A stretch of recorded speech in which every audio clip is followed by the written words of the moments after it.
تليفونات كتيره جدا جدا جدا جات لي، انا شخصيا معترض عليها، بس لازم قد يكون لك راي اخر يعني. بيقولوا انه السبب في انتصارات المنتخب والعروض الجيده للمنتخب طوال السنوات الماضيه انه الاهلي كان في حاله مستقره، انه كان في مانويل جوزيه، ان الاهلي كان بيفوز، وبالتالي ده انطبع على المنتخب الوطني. ولما حصل غياب مانويل جوزيه ولما حصل اهتزاز للنادي الاهلي حصل اهتزاز للمنتخب. وضربوا لي الامثله، قالوا انه كان في 7 أو 8 لعيبه من النادي الاهلي موجودين، كان من ضمنهم في ذلك الوقت عصام الحضري وبتريكا وبركات والجمعه واحمد فتحي وغيره من اللاعبين الكبار وبركات. ودلوقتي حصل دروب لانه النادي الاهلي ليس في حاله. توافق على هذا الراي ام لا؟ لحد كبير. الى حد كبير طبعا لحد كبير، والتاريخ بيقول كده يعني. انت حتى في 85 او 86 احنا خدنا بطوله كاس الامم الافريقيه في 86 مثلا. الاهلي كان في قمه مجده في 85 و84، وكان في نص لعيبه المنتخب او ثلاث ارباع لعيبه المنتخب من النادي الاهلي. حتى في 90 نفس الوضع كده، حتى في 98 برضه 97 كان الجيل جيل ذهبي بالنسبه للنادي الاهلي، وسبع سنين دوري وهكذا. في 2006 نفس الوضع يعني. 2005 كانت بالنسبه للنادي الاهلي يعني من احسن الاجيال اللي جت في تاريخ النادي الاهلي. لكن كل ده كانت شويه مع جهاز فني كويس، مع جهاز فني بيعرف يطلع اللي عندك برضه، مع جهاز فني قادر ان هو يدير اللعيبه دي بشكل كبير. لان في مديرين فنيين ما تقدرش تتحكم او ما تقدرش تسيطر على كميه النجوم. على فكره في وضع او في مشكله لو مدير فني عنده كميه من النجوم عدد كبير، مشكله. طبعا لو هو ما يقدرش يسيطر عليهم، ما عندوش من الشخصيه والقياده والفكر والاسلوب وكل حاجه مع اللعيبه ديت، لا طبعا يقع منه الدنيا. نعم، اذا انت تتفق انه طالما الاهلي كويس المنتخب كويس بنسبه كبيره جدا، بنسبه كبيره. الا التاريخ بيقول كده. بس ده مش بيبقاش فيه ظلم لمدرب المنتخب يا كابتن سيد، ما برضه بيشتغل وبيشقى وبيتعب.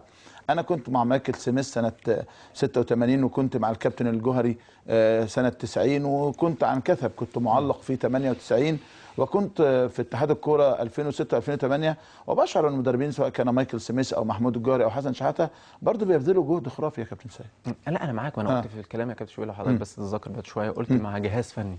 مع جهاز فني. كنت تقصد جهاز فني سواء للمنتخب او لا؟ انا كنت متصور انت بتتكلم عن النادي الاهلي. لا مع جهاز فني للمنتخب طبعا. يعني هو ايه اللي اتغير مع طرديلي ما كان قبل كابتن حسن شحاته بشهر ولا شهرين ولا حوالي 6 7 شهور يعني. كانت نفس اللعيبه يعني.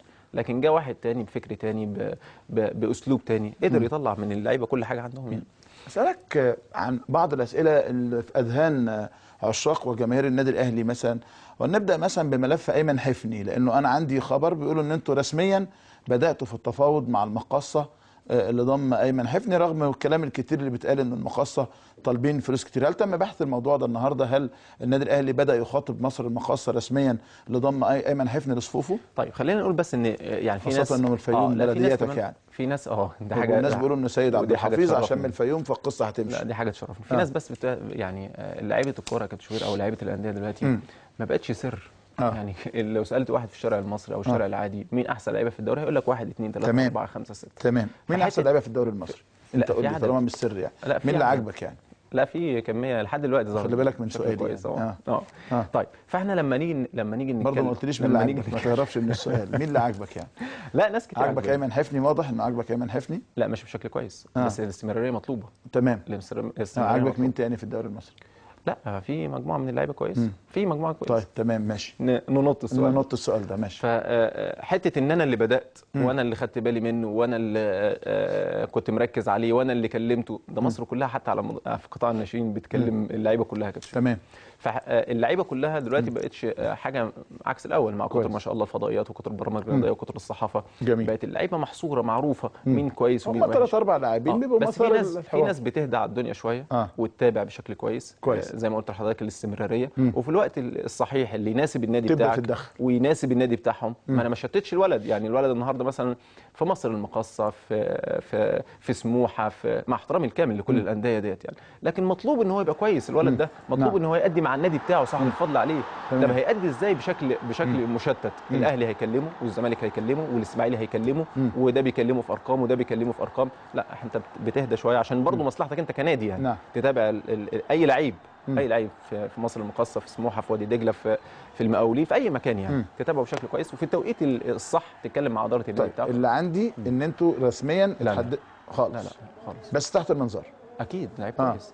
هل مش خايفين ان نادي الزمالك بيتحرك دلوقتي وطارق يحيى هو مدرب او مدير فني لنادي؟ على فكره في اوروبا ما بيقولوش كلمه مدير فني، يعني بيقولوا على اليكس فيرجسون المدرب، بيقولوا على جوزيه مورينيو المدرب، لكن احنا في مصر بنحب المسميات وبيزعلوا لو قلت المدرب. فالكابتن طارق يحيى هو المدير الفني وكان متولي لفتره طويله مسؤوليه نادي الزمالك يعني.